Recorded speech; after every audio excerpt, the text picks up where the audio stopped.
Okay, I'm going to start off by introducing our debut author, Leslie Howard, whose because debuts are, once in a lifetime events, and her instant best-selling novel, The Brideship Wife, is no exception. Leslie Howard grew up in Penticton, BC, and she has a lifelong interest in the province's history. So she and her husband actually divide their time between Vancouver and Penticton, where they grow apples for cider, and they are just a short walk from wonderful wineries and a fromagerie. So I'm just endlessly jealous of her for that alone. The Toronto Star has called The Brideship Wife a wonderful debut that marks the arrival of a new talent on the Canadian historical fiction scene. And I could not agree more. So welcome to our chat, and congratulations, Leslie. Thank you so much, Sarah. Thank you, everyone. Welcome.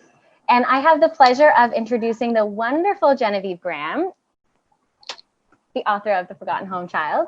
So Genevieve is originally from Toronto, and she now lives in Halifax, Nova Scotia. She is the author of 6 novels, most recently the #1 instant best-selling novel, The Forgotten Home Child. In each of her books, she breathes new life into forgotten chapters of our past. Indeed, the Globe and Mail has said that Genevieve has found her niche in writing entertaining, accessible stories about little-known parts of Canadian history. And one Twitter fan even goes further, tweeting, "I've learned more Canadian history from reading Genevieve Graham than I ever did in high school." So a very warm welcome to Genevieve. Thank you, Sarah. You're welcome. Next up, we have the New York Times and USA Today bestselling author Susanna Kearsley. Over the past 25 years, Susanna has written 13 novels and has been published in more than 20 countries. Her fiction has won numerous awards, including the Catherine Cookson Literary Prize. The Toronto Star has said, and I totally agree with this quote, "Whether you are a longtime reader or new to her work, there is something immediately assuring about the fiction of Toronto area writer Susanna Kearsley. Within a few paragraphs, you realize you are in the hands of a master storyteller." Can attest to that. Susanna's most recent novel, and a particular favorite of mine, is Bellwether. Welcome, Susanna. We're so lucky to have you with us today. Hi, Sarah. Thanks very much. And hi, everybody. Hi. So just a little bit of housekeeping. At the end of our chat, we're going to have a viewer Q&A. So if anyone has questions, just feel free to comment below, and we'll get to those after we have a little bit of a discussion. So I thought I would start off our chat with a discussion about the value of historical fiction for the moment we are in right now. Would anyone like to speak to that? Or Genevieve, would you like to go first? Or Susanna? Well, I did it last time. Genevieve, do you want to do it this time? No, go ahead. Well, last time, the one thing I said, for the viewers that are joining us this time, last time we had technical difficulties, so we're kind of doing a reboot. I want to start off too by congratulating both Genevieve and Leslie, because the last time we did this, Leslie's book was just coming out, and it did go immediately onto the bestseller charts, which is amazing. And Genevieve's book went to #1 in the charts, which is also amazing. So I really, really want to toast to both of them with my water. But it's, I'm so proud of both of them. So cheers. It was fantastic. Thank you, Susanna. But I do think the value of historical fiction, and why a lot of readers, I think, are turning to historical fiction in this time of pandemic, at least one of the reasons I'm turning to historical fiction, is its reassurance that we as humans have weathered this sort of thing before and come through it before and endured this type of thing before. We face challenges all the time throughout our history as a human race, and life is always throwing these things at us in a cyclical type of way. And as a historical novelist, how many times in our research do we come across things like invasions that were stopped or delayed by measles outbreaks or smallpox outbreaks, and it's difficult to kind of wrap your head around what that meant to the populace at the time, what it meant to a parent or a family to be living through something like that, where smallpox would go through your village or your area, and the fear you would feel and what it meant to the marketplace, and when the plague would come through and that sort of thing. But we lived through it as a species, and we came through it, and we survived, and we endured. And so I find historical fiction, to me, is just it's a way of reminding myself that we have come through all sorts of things. We have come through wars. We have come through all these different things, and humans were just the same back then. The things that bound us together, the things that occupied our everyday lives, love, worry, old age, it was just the same back then as it is now. And it's a kind of comforting cycle for me to get wrapped up in, and it gives me hope at a time when I'm kind of running around on the hamster wheel of panic, to remember that this is, we're just a little small speck in the greater thread of history, and we will come through this too, just the same way that they did. And that, every line has a happy ending at the end of it. And someday, 200 years down the road, somebody will be reading historical fiction set in the time of our pandemic. And that's kind of what it gives me, the sense of continuity, if that makes sense. That's why historical fiction kind of helps me center myself and place myself in this longer thread of humanity. Yeah, I think that's it's lovely. Reassurance, right? It's reassurance, and as you said, comfort. And I think the other bonus is that people want to know how we got through all these things. So they're coming to historical fiction to learn, not just to feel good, but to learn how we did it and how we do it again. So, and I know I've started writing little bits and pieces about the Spanish flu as I go, because why not? I'm learning as I go too. So it's comforting, and it's an opportunity to learn. Just don't do what they did in the 1665 plague. Don't take their advice. Don't do Leslie, is there anything you want to add to that? Well, I would add that when we're all searching for ways to manage stress and to relax, I feel that historical fiction and science fiction really help to take you away, when everything's different, when the touch tones are different. It really helps to relax you and helps you cope with the kind of stress we're all feeling these days. That's a really good point. I'm going to switch a little bit in case viewers haven't had the chance to read all three of your books. I was wondering if we could go around the box, the square, and maybe you could give a little brief synopsis of each of your novels. Leslie, would you be okay with starting? Sure, yeah. Well, my novel is set in the 1860s, and it's based on a true story. There was an organization called the Columbia Immigration Society that was set up in England with the idea of bringing impoverished women, single women, to the colonies, specifically British Columbia, hopefully to have a better life and probably to marry. It was actually the brainchild of Charles Dickens. So the book is basically set in three parts. My protagonist, Charlotte, gets embroiled in a scandal in Britain, and she has to flee. She ends up on a bride ship, the real bride ship, the Tynemouth, that brought 60 women to British Columbia. And in the part that takes place on the boat, she goes through some horrendous experiences. And actually, as I tell people, the real life experiences were worse than I actually portrayed in the book. It was quite shocking what they went through and survived. And then part 3 of the novel, they arrive in Victoria on Vancouver Island. And then she journeys to the gold rush town of Barkerville, where she endeavors to create a life for herself and carve out an identity. It is a coming of age novel. And she's buffeted by the times. She's tries to establish herself amid the forces of the day, colonialism, rampant capitalism, and Victorianism, basically. Yeah, and I would also add it has a little bit of a feminist bent to it as well, which is perfect. Yeah. Genevieve, do you want to go next? Sure. The Forgotten Home Child is based on the true and little-known story of Canada's British home children.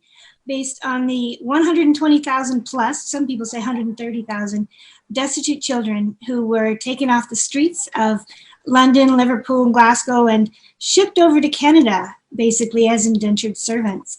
So, and then once they arrived here in Canada, they were sent, most of them were sent out to farms, just sort of scattered like dust across Canada, dropped off somewhere and told, go ahead and milk cows when most of them had never seen a cow. So it was a very shocking story for me to learn. 75% of those children were neglected or abused, and many died. And they were so humiliated by their experience, by their lives, that most of them never told anybody who they were and what they'd come from. So their families didn't even know until recently, when genealogy revealed that probably 12% of Canada's population is descended from these kids. So over 4 million people. So I wrote my book in basically it's dual timeline, which is my first experiment with dual timeline. Maybe we'll try some more. Because I wanted to talk about how I learned most of my information was from the descendants of the children themselves who I spoke with. And I wanted to pay credit to them. And I wanted to show people that we are starting to learn about these children. But the bulk of the story came from, it was basically about 5 children who were shipped over here and their individual experiences. And how through it all, they are looking for each other, how they're searching for each other. They are family, not by blood, but by everything that's brought them together. So it's a really emotional story. I'm really happy with it. I'm happy not only for me, but because so many people are learning about these kids, and it makes all the difference. Yeah. Susanna, you're up. Okay, so mine is a dual timeline as well, because that's kind of my thing. That's kind of, I like historical, I like contemporary. I tend to like to blend them together because I don't like to be able to, I'm never able to choose which one I like best. But Bellwether is the story of a museum curator, which is what I was long time ago, who goes to a small town in Long Island, New York, and is charged with setting up a historic house as a museum. So she's at the very beginning of setting up this historic house as a museum. And the historic house has a legend attached to it of a sort of unhappy love affair that happened between a French-Canadian prisoner of war who was held there, who was on his parole of honor during the 7 Years' War, the French, what we call the French and Indian War. And parole of honor is a kind of interesting thing of the past, whereby officers, when they were captured, would give their word on signature on paper that they would not fight until they were exchanged. And after that, they were allowed to just kind of wander about freely with their weapons. And they would be billeted in the homes of local people, and they would not be able to stray further than a mile or whatever from that place. But your hope was that your officers were then being treated exactly the same way up in Montreal or wherever they were being captured. I've actually, the last parole of honor happened during World War II, which is actually kind of an interesting story, but that's a completely different thing. I'll tell you some other time about that. It's really neat. But they tried it during the Civil War. It completely did not work because everyone's like, yeah, sure, I won't fight. And then they completely fought. But my officer in the book is on his parole of honor. The legend goes that he fell in love with the daughter of the house and everything ended terribly. So the young museum curator who is charged with making this into a museum starts investigating this legend and finds out that it may not be all that the legend says it is. And as she digs deeper and deeper into it, she starts getting bits of the story. And we, the reader, are going into the past and seeing the actual stories that happened. So we know a little bit more than she actually knows. And the two stories run through the book. So that is Bellwether. Beautifully run through the book, I might add. Thank you. You're welcome. So historical fiction often starts with a grain of inspiration, as you all talk about at the end of your books with about the characters or author notes. And so I was hoping we could discuss that a little bit more. So maybe we'll start again with Leslie. And maybe you can tell us about the summer trip you took to Barkerville as a child. Yeah, well, first I'll mention, I think the inspiration for the novel really came from Peter Johnson's book, The Voyage of Hope. And I was waiting for a ferry one day. I went into the bookstore. There was this great little creative nonfiction book and read that. So that was the spark for writing this story. But when I tried to figure out, okay, once my protagonist gets to Vancouver or Victoria, then what's going to happen? And so that I went back in my mind to this childhood experience. I think I was about 8 or 9, where my family went to Barkerville. It's a fantastic little recreated gold rush town in the middle of nowhere in central northern British Columbia. And I had a wonderful experience there. There was a huge storm, the power went out. They had to go back to how things really were in the 1860s, including candles on the stage. They put the recorded music away. They played music on pianos. Everything was just as it was in the 1860s, and it absolutely captured my imagination. I'll never forget it. And so the second part or third part of the novel takes place in Barkerville based on that childhood experience. So I always think if you as a parent are thinking about taking your child somewhere and showing them an interesting thing during the summer vacation, these things will stick with children their whole lives. So it's a good experience. Oh, that's amazing. Genevieve, you read an online article about the British home children that you couldn't shake. Do you want to tell us a little bit about what was going through your mind when you were reading that article? Yeah, sure. It was in 2017, and I am always looking for the next story to write, the next Canadian historical fiction, because there's a lot of stories I run past that do not belong to us, and that they're interesting, but I have to pass. And there are a lot of stories that don't hook me. You have to really be hooked to write something and put your whole heart into it. So when I saw the story about the British home children, I think it was just something on Facebook or Instagram or something, and just flipping through. And I couldn't believe it at first. 120,000 children. And then when I looked into it further, I realized that nobody was talking about it. And anyone I asked was, oh, are you talking about the guest children, the ones that were shipped out during World War II to keep them safe? And I said, absolutely not. Those are not the children I'm talking about. And the more I read, the more I was convinced that I had to tell the story. And I'm actually really, really grateful that I was able to tell it, that I discovered it, because since then it's become a really important part of who I am when I'm working, when I'm living, and the characters are simply a part of me now. It's very sad to think about them, but it's very uplifting to know that people are learning about their existence. Definitely. Mm-hmm. And Susanna, the story of Bellwether is one that's tied to your own family history. Can you talk a little bit about reading the book Defying Empire? Yeah, I'll go back one step further too. I was born into a family of amateur genealogists, which is a fun thing to be born into, because you kind of come out. History always has a face for you.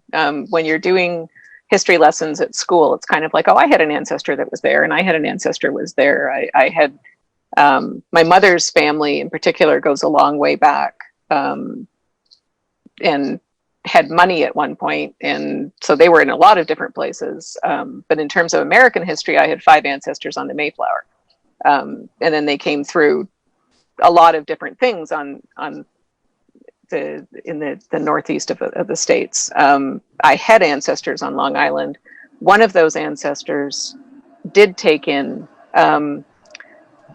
French officers on their parole of honor during the 7 Years' War. So that was something that I always kind of knew that had happened. But as a kid, when you hear that, you're kind of like, yeah, you just hear it and it whooshes past, and it doesn't really mean anything to you. But as you get older and you start seeing what war does to people, and you start seeing soldiers come back from war, and you start seeing how communities react to war, you start thinking to yourself, well, how does that even work? How does that whole parole of honor thing even work? And what does it do to a community where, the soldier has lost people, might have before being captured in the battle, would probably have seen his friends die, or the people that, it's an officer, so people that he was commanding had probably died.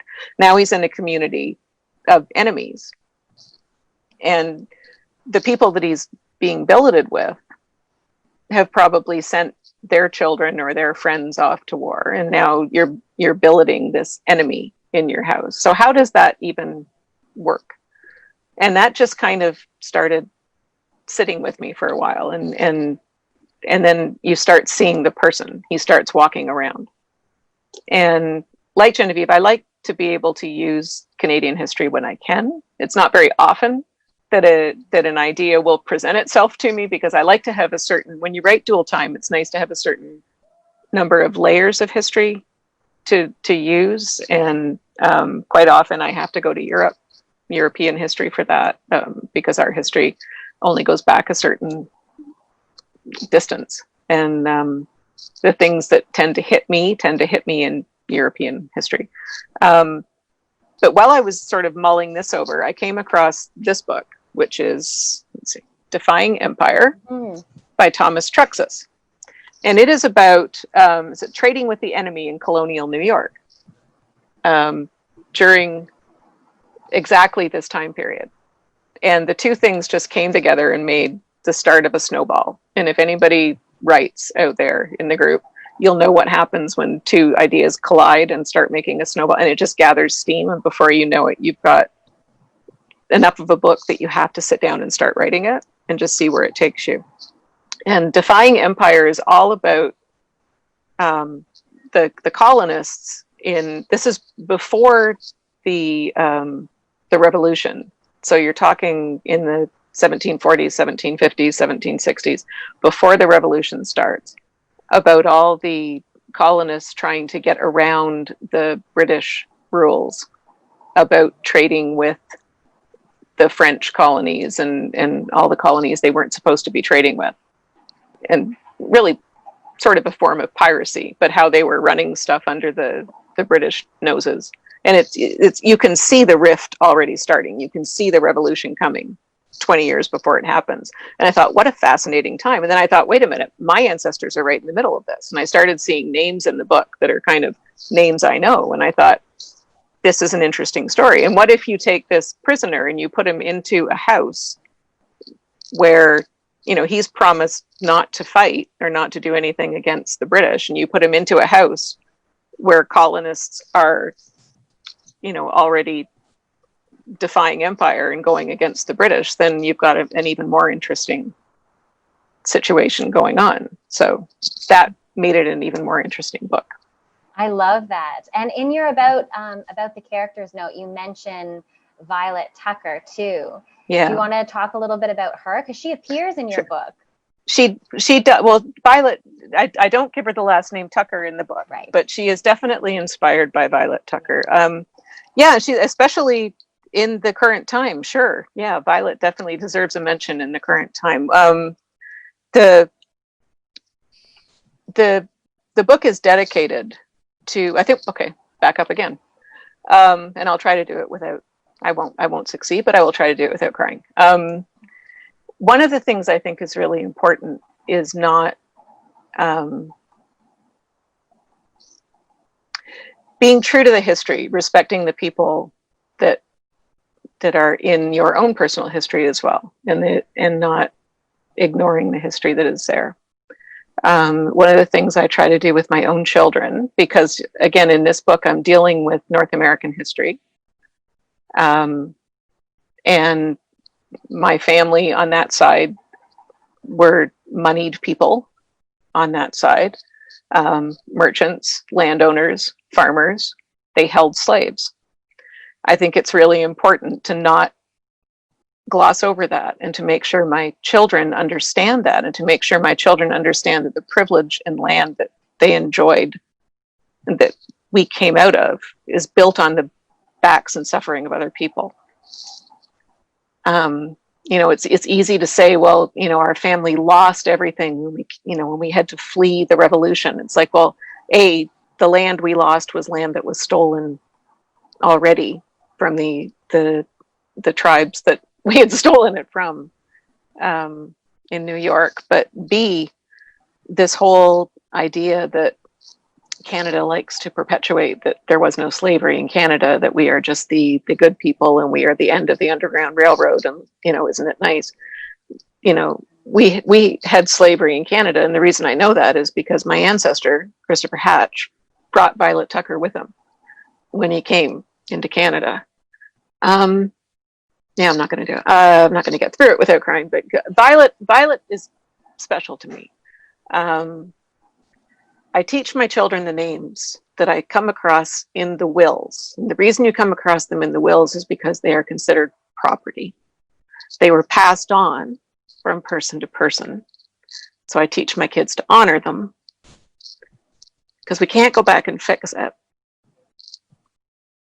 but we can remember them and not forget them.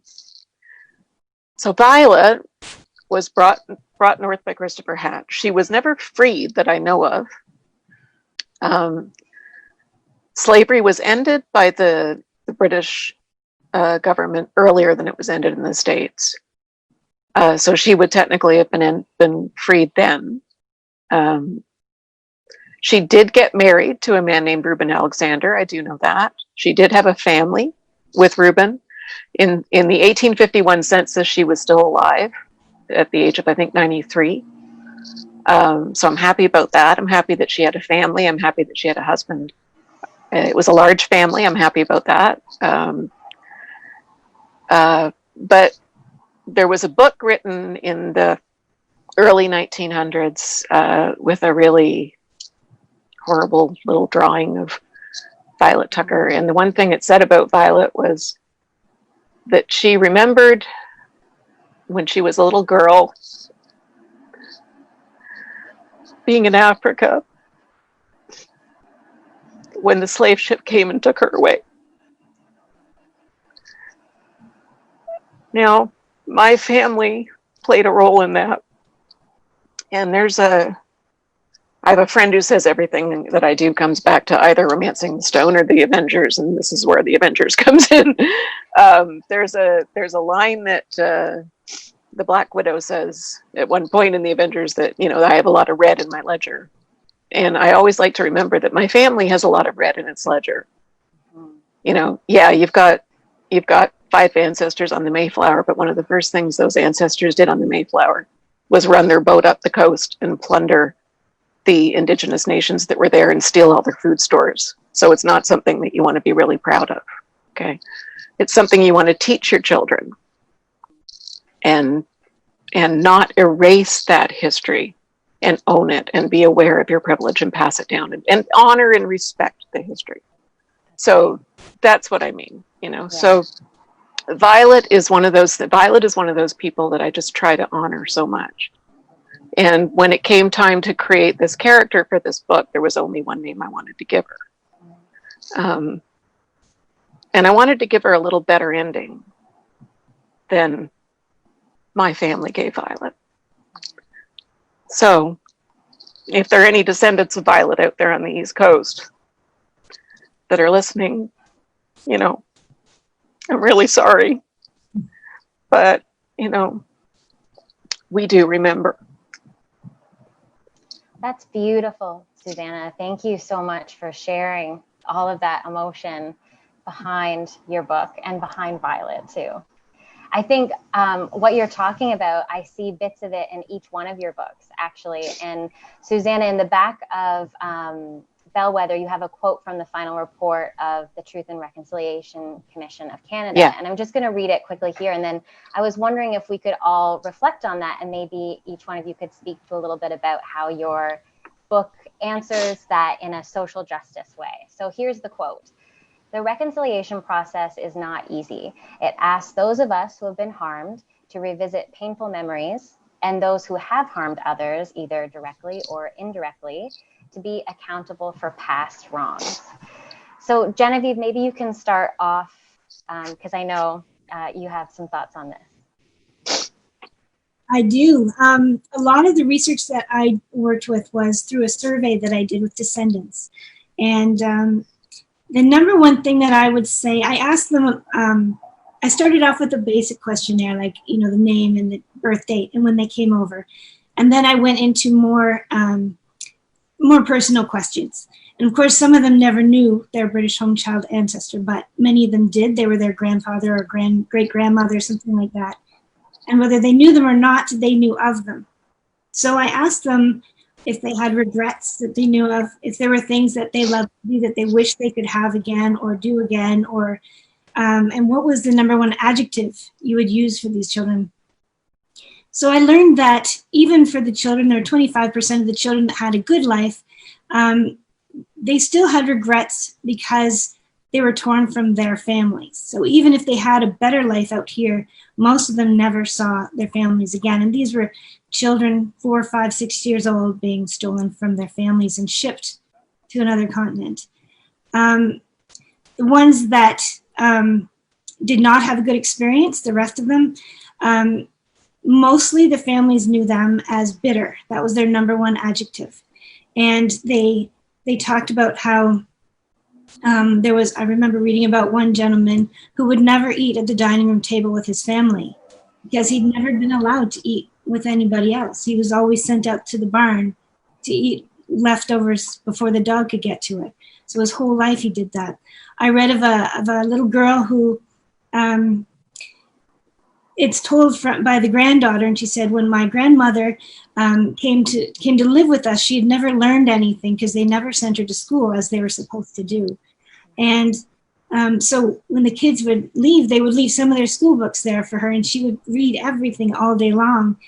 And when they would get home, she'd kind of be nodding off a little bit. And they'd come in and say, Gran, are you okay? And she'd wake up, I'm fine, I'm not sleeping.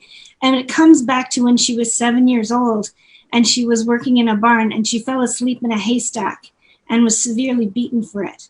And this is a woman who was in her late 80s and thinking about it now. So, 8 decades later, she still remembers that beating that she took. And then what I've learned also from the other side of it, I've gotten a few readers recently that have written to me personally that, oh my God, don't get me started, Susanna, because they're emotional wreck these days. I had a woman that wrote to me a while ago, and she wanted to order 3 books from me directly so that I would sign them, and I would sign them in the memory of their grandfather. And she told me that one was for her sister, one was for her cousin, and one was for her. And she told me that she had told them a little bit about it. They had always been looking into their family lineage and trying to figure out why on earth their grandfather had come over when he was 5 and dropped off the, off the face of the earth. Why would this little boy come over here by himself? They couldn't figure it out. And then they read the book and they were like, this turns the light on for so many things. And so they wanted to share it with each other because they said that it was beginning to heal them as a family, because the intergenerational trauma that had come, one of the other sister wrote to me just a few days ago and told me about it because she had become a heroin addict. She had battled with alcoholism her whole time, her life, and so had her cousin. And it all came back to how they were treated by their parents, who were treated by this man who had never been shown love. So how could he show it? So it's been, and that's like only one of the many letters that I've been getting from people that are saying, my family is going to come together better now that we know. And it's just, all of these intergenerational trauma things, like when I read about the residential school system and I read about what happened to those families and how it affected everybody, even if they weren't alive yet, it's just, that's the devastating part, is how history just keeps going and going. But if we can learn about it, we can maybe help heal. And that's what I hope the book is doing. And from what I'm hearing, it's helping. So that's what it's all about. Yeah, that's really wonderful. Leslie, do you want to chime in on this question too? Yeah. Well, it was interesting when I was writing the novel and thought, this is going to be a little bit of a new history for some people when it comes to the province. And of course, you want to make it accurate and reflect the time. And I did, a bit of digging, and I was in the Royal Victoria Museum in Victoria, and they had a show on gold and the impact of gold in the province. And I saw that exhibit, and I had time to kill, and I wandered around the rest of the museum, and I came across a whole floor dedicated to the impact of smallpox on the Indigenous population here in this province. And I was absolutely shocked. First of all, I was born and raised in this province. I love history. I've done a lot of reading about history. I did not know this story. And some of the photos were shocking of the horrible disfigurement that children had as a result of getting untreated smallpox, and the stories of what the colonial government had done were truly shocking. And I then delved deeper into the whole story, and I thought, I have to include this in the writing of the history of this province. And clearly other people did know of it, but many people do not know that story. And I think the thing that shocked me the most of all was the story of a Californian who came up to BC to go to the gold rush in the north, and he had smallpox. And most of the people that worked on the dock to unload ships were First Nations people, and they immediately contracted smallpox. And so the colonial government put those people in their canoes, and they towed them north to all the small communities in northern BC and dropped those people off, and they infected all the other people in the north. And the First Nations community had no immunity. This was the second big wave of smallpox in 1862. There'd been an earlier one. So some of them knew what this was. Some saved themselves by moving to their summer camps on small islands. And so they saved themselves, but others were just wiped out. So obviously I had to include that story. Yeah. And then the more I got into it, the more I thought, well, if my protagonist arrives in BC and she has this dream of owning land, then I need to get into all the awful colonialism that went on at the time, and the land that was taken, and how the colonial government was giving away so-called free land. Mm-hmm. And so my protagonist, Charlotte, says, well, how can this land be free? Because it's not free. So, you can't write these stories without getting into all of that. And Sarah, more and more as I worked away in the novel, I got more and more into it. Yes. You and I went through a lot of that. So anyway, I feel that it's added a depth to the novel that I feel good about, and I would not have wanted to do the novel without including that. Very well said. So I think we're going to open it up to some viewer questions. So I'm going to start off here. This is one for you, Genevieve. Was the emotion of writing this story for and about the children difficult? I can imagine how hard this story may have been to tell. Was it emotional? Sarah, was it emotional? Did I write to you daily? I think I cried every time I read a draft at the end. So, but you speak about the emotion. You know what? It's how can you not? Any sad story about any children. But yeah, I got into reading so many personal stories about these people, and I watched videos of actual home children after they were in their 90s and they were talking about it. And a 103-year-old man crying because he can't remember, what his family looked like because he never saw them again. And he talks about abuse, and it was incredibly emotional. For some reason, I wrote a lot of it when we were staying right on the ocean, and there was a lot of fog and there were a lot of storms. And of course I had to stare forlornly into it and be all emotional. And then I find the saddest music I could find and listen to it over and over and over again. Who knows why I do this to myself, but it was emotional before I wrote it, while I wrote it, and now when I think about it. And I still cry because I know these kids were real, and to me, they still feel real. So yes, emotional journey for sure. Yes.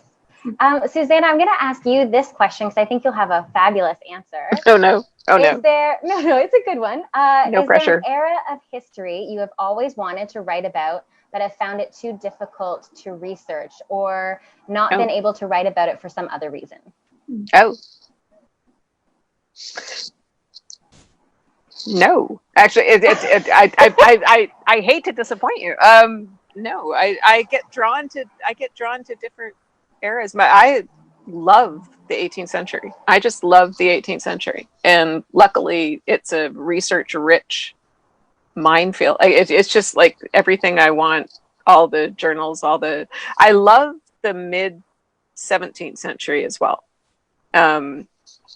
You know, when I sort of sucked everything I can, because for me, for people that don't know, I love Jacobite stuff, but my Jacobite guy happens to be King James VIII, who was Bonnie Prince Charlie's dad, and he died in 1766. So when he's dead, my interest in the Jacobites sort of wanes.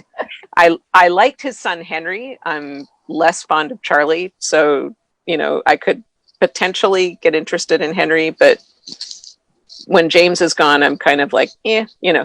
So I could go earlier, but it wouldn't be really Stuart stuff. But I could be lured into writing something to do with the Civil War, the British Civil War. Because the Murray family, around whom I'm kind of tying all these books, which people on Goodreads have christened them the Slain series, you know, because I love how readers, I love how readers take ownership of your books. I love it because for me, it's a partnership. There's a quote, I think it was Samuel Johnson said that the writer only begins a story and the reader finishes it. And I love that. So on Goodreads, with my books, The Winter Sea and The Firebird, the readers decided that was a series and they christened it the Slain series. Well, the Murray family, around whom the books are actually written, their descendants are now helping me with the research, and they've christened them the Abercairny books because Abercairny is the estate that the Murray family lives on. So the Abercairny books, the Murray family goes further back, and I've since uncovered a pile of research that takes me back as far as Charles I's kids, who were kind of, there were some side kids that were kind of interesting, and I can see myself writing stories about them. But my problem is I should really focus on the book I'm writing, because my publishers get really cranky when I don't turn in the story that I'm really writing. So, you know. I don't know what you're talking about. I don't know what yeah. So, and I have like a book after that I really desperately want to write to for my publishers. So, you know, but no, I so far I haven't come across an era that lights me up the way the 16th, 17th, or the 17th, 18th century does at all. So, no. Love my research, and I could just slide into the Scottish reading rooms and just get lost there for months. Lovely. Okay, another question here. This might be a good one for you, Leslie. What made you decide to write historical fiction? I like to read historical fiction. Science fiction and historical fiction are my favorites. I felt that was something that my brain works in. I know that seems like an odd thing to say, but contemporary fiction, I just feel it doesn't quite capture me enough to excite my brain and get my creative juices going. Historical fiction does. So, yeah. I feel the same way. Genevieve, this is a question for you. Now that your books are written, do your characters still visit you? Yes, all the time. Yes. And I was lucky because two of the books ended up being connected. Right? Tides of Honor and Come From Away were able to follow one another, which was entirely unplanned. But I missed Danny Baker from Tides of Honor so much, and I was so happy when I got to talk with him again. So, yes. And I do talk with them, which I know sounds strange, but I do talk with them, and I do see them all the time. And and I miss the kids very much from the Forgotten Home Child. I miss the little gang that was on the streets of England, and I miss watching them and being with them for sure. Susanna, is that the same for you? Oh, definitely. Oh, yeah. Yeah. My characters tend to kind of wander. It's like if you've ever seen Inkheart or read Inkheart by Cornelia Funk, like she has characters who have the ability to read characters out of books so that they become real people. My characters are a little bit like that in that once you've written them on the page, it's like they go off and they live in this little fictional world that's like a separate alternate universe, and they're living in that little separate alternate universe, and they have a life, and they just, and every now and then they will just wander into a new book, and I never know when it's going to happen. I'll just be writing, and then all of a sudden somebody will wander into the next book, and I had a character who was the brother of the heroine in my book Mariana, and he happened to be a vicar, and then a few books later on, I needed a vicar to do a funeral service, and he just turned up, and he's kind of like, well, you got me, like I'm already here, I'm a vicar, might as well use me. And I hadn't planned on him walking in. He was there doing the service, and it's just a really interesting thing that you end up with this entire repertory company of actors that are just sort of wandering around waiting for you to use them. My mom got me this really neat movie a couple of Christmases ago called The Man Who Invented Christmas, about Charles Dickens writing A Christmas Carol. And she got it for me because it's got this, as he's writing A Christmas Carol, his characters sort of live with him in his study and wander around with him, and everywhere he goes, they're kind of popping up and like waiting on the street for him to finish the story.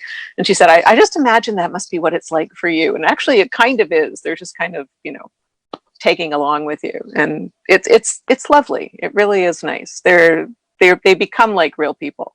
They're very much like real people. And that's the bonus, I think, too, of writing always within the same time and geography. You can have people, because I know I've read some of your books and thought, oh, I know that guy. That guy's in that other book, which is always really fun. It's a treasure hunt. It is. All right. Another question here. Oh, this is a good one. This is for everyone, so whoever wants to jump in. How long did it take you to write your novels? Oh. So people always ask me that, and I always think, you should probably ask my editor that, because on her desk. But I think my books, with research and writing, they take me about 8 months. I go really fast, but that's why my family never sees me.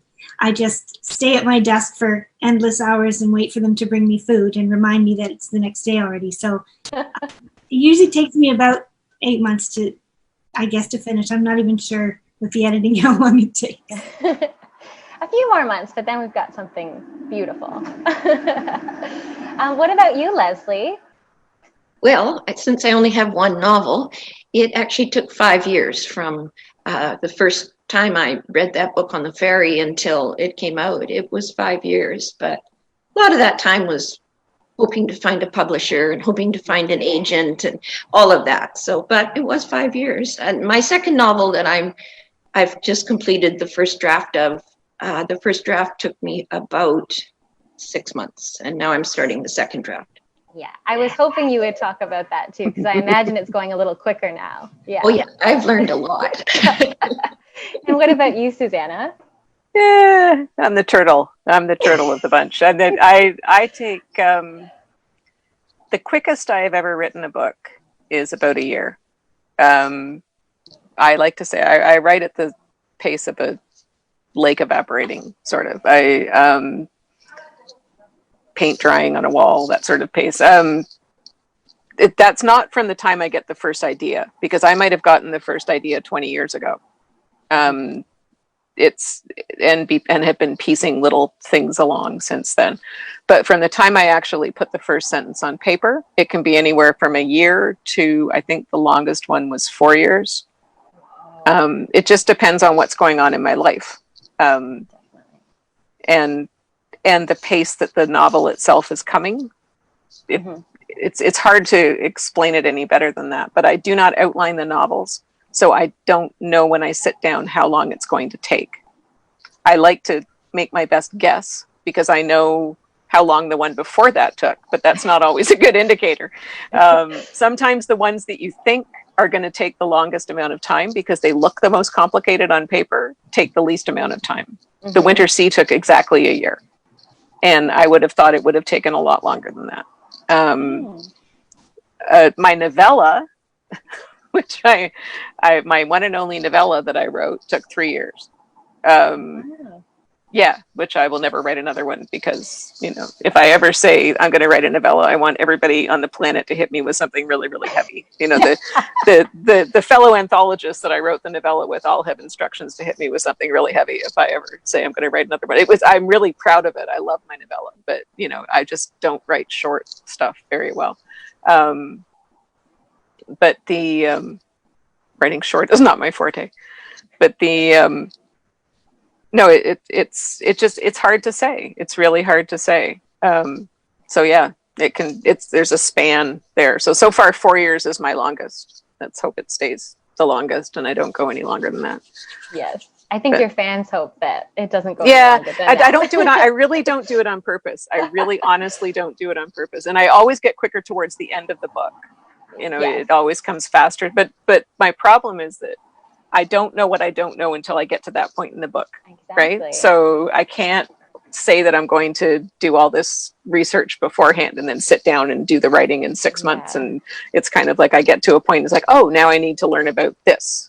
And then I have to spend, you know, the next week or 2 weeks doing that. And I have kids, and kids sometimes will sidetrack you a little ways in ways that you did not expect to have happen. So that's right.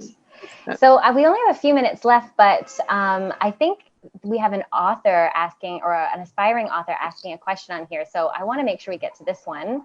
How many drafts do you prefer to write, and do you have any advice for redrafting? Thank you. Does anyone want to start us off?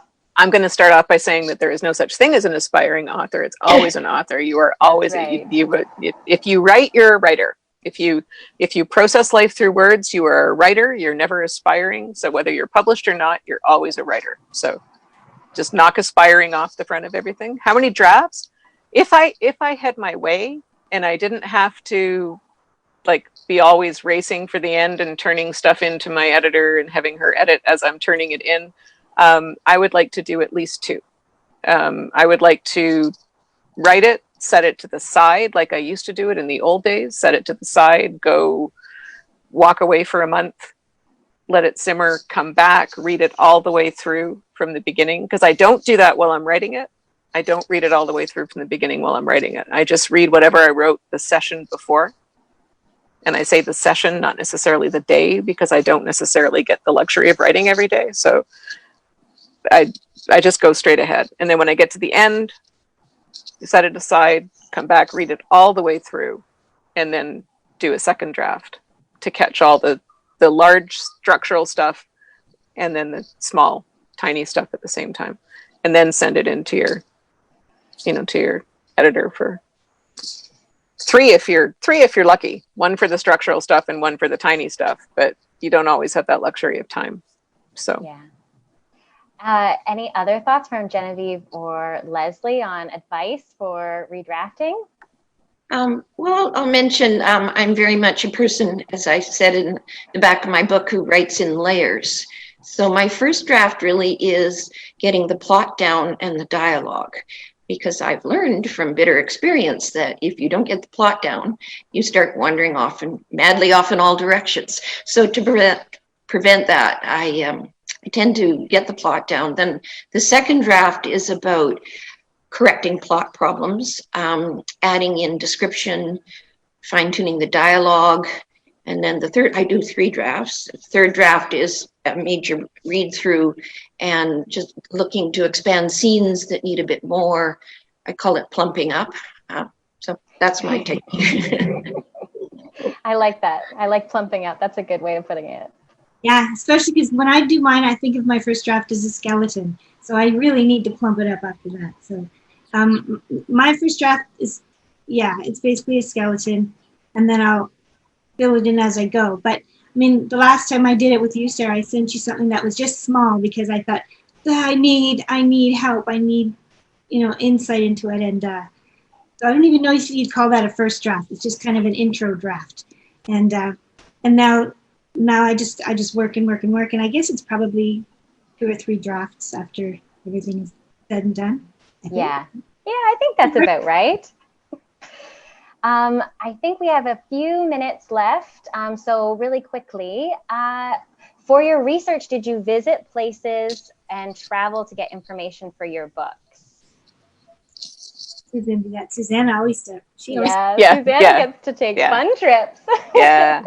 Well, and but I also get help too, like especially for Bellwether, that was I had done about 3 trips down to Long Island, and that's when I smashed my ankle and foot all up. So then I had to have help from people that were living there. So it was wonderful. There were a couple of librarians on the island that, that one in Franny Cassano, who's a librarian that I know through the Romance Writers of America, and she was wonderful. She actually did drives down there in the middle of winter and took all these photographs of the settings, and went to the bakery, which was very important. She went to the bakery and tested the baked goods for me, and sent me all these photographs back. And so people are just really fabulous. But yeah, it's just a part of my process. It's not like necessary for every single person to do exactly what I do. It's just a part of my personal process to be on the site. I mean, like I have on my desk here, that's an oyster shell from the beach that my character stands on. So like, I don't tell customs, because you're probably not supposed to bring things like that back. But I'm a tactile person, and I have to be there. I have to know what the sky looks like and what the weather looks like and so that's just my thing. But yeah, I go to the place and I talk to the people and I find my locations. Yeah. And what about you, Genevieve? Yeah. I've been able to travel, although I do like to say, I used to live on the Eastern Shore, so about an hour outside of Halifax. And so when I would write things, I'd say, yes, I traveled. I drove all the way into Halifax to write about the Halifax explosion. And today this year, we actually got a memorial erected right at Pier 21 about the home children. So that was amazing. Beautiful. And I got invited a couple years ago out to Truro to visit with the British Home Children Descendants reunion. So that was fun. And then the other travel I did this time, which was not because of it, but I happened to be in Ontario anyway. I was taken by the president of the British Home Children Advocacy and Research Association. She took me out to Black Creek Pioneer Village, where they have a permanent exhibit, an award-winning exhibit about the home children. And so that's pretty much as far as I've gone to do the history, but you should go and visit it. That's a very moving display. And what about you, Leslie? Because I know also you're working on your second book too. So has that taken you anywhere new? Well, it's the perfect book to write during a pandemic because it's set in the Okanagan Valley. So I don't actually have to go very far. I look out the window. So it is perfect for this current time, but I look forward to writing novels in the future where I will get to travel. Wonderful. Well, there are a lot more questions, but we're out of time. So I just want to remind people that Susanna Kearsley is the wonderful author of Bellwether. You should read it. You'll never be the same. Same goes for The Forgotten Home Child by Genevieve Graham. And this beautiful debut, The Brideship Wife. Look at that cover. They're all so gorgeous, by Leslie Howard. That wraps things up. So thank you to our lovely authors. It's always so much fun to chat with you all about books, our favorite thing. And thank you to everyone for joining and for the great questions. Our next historical fiction chat is with Kristen Harmel, the author of The Winemaker's Wife, and Santa Montefiore, the author of The Temptation of Gracie, as well as the Deverell series. So that's on July 20th. At 3 p.m. Eastern Standard Time. So tune in then and join us. But for now, we'll say goodbye. Thank you. Bye. Thanks, everybody. Thank you. Bye, guys.